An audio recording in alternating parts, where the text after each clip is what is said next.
For Hakan Tastan and Turan Topal, two best friends, enjoying a casual walk on the streets of Istanbul has taken on new meaning. In the next couple of months, the two converts from Islam to Christianity could face the prospect of spending the next 3 years behind bars. But we are not afraid because we know that our love for Jesus Christ takes away all of our fears. Even if we die, we will be rewarded in heaven with eternal life. On November 23rd, a criminal court charged the men under Article 301 of the Turkish Penal Code for allegedly insulting Turkishness and inciting hate while, quote, trying to convert other Turks to Christianity. We are not guilty, but yes, we do share our faith because the Bible tells us that we are free to talk about the love of Christ to anyone who asks for it. Article 301 has been widely criticized by human rights groups for restricting freedom of speech. European officials have demanded Turkey amend the article if it hopes to join the European Union. Tastan and Topal's case goes to trial in January. The status of Christians in Turkey has long been difficult. Converts here are often viewed as spies for America.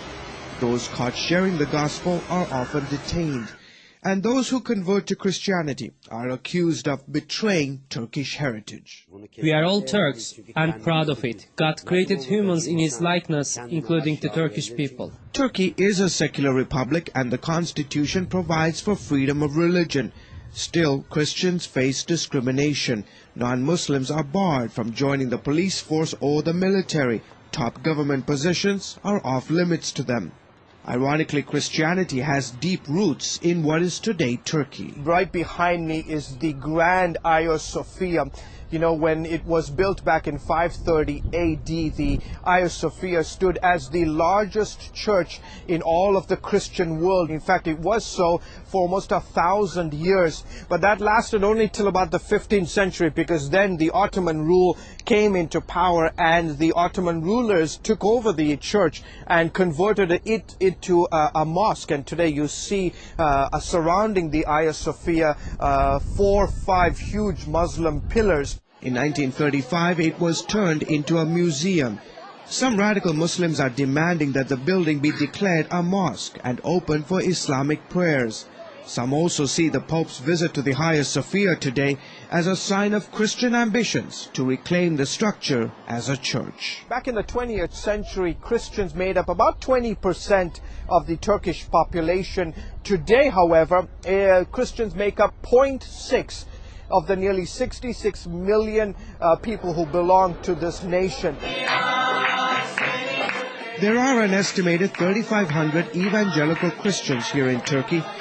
The majority of Turks are Muslims, and their houses of worship are mushrooming all over the place, often paid for by Saudi Arabia.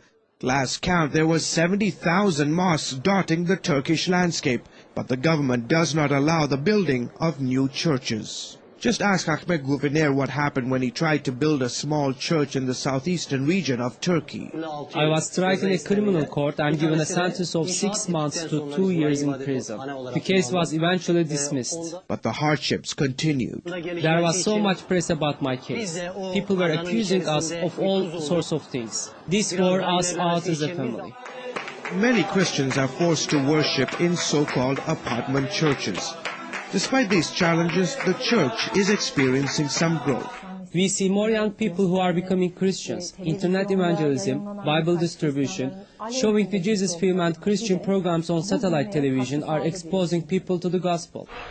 On Tuesday, the Pope met with Turkey's highest-ranking Muslim leader and appealed for greater religious freedom and protection for minority faith groups. The pontiff said guaranteeing such rights are needed for building a just society.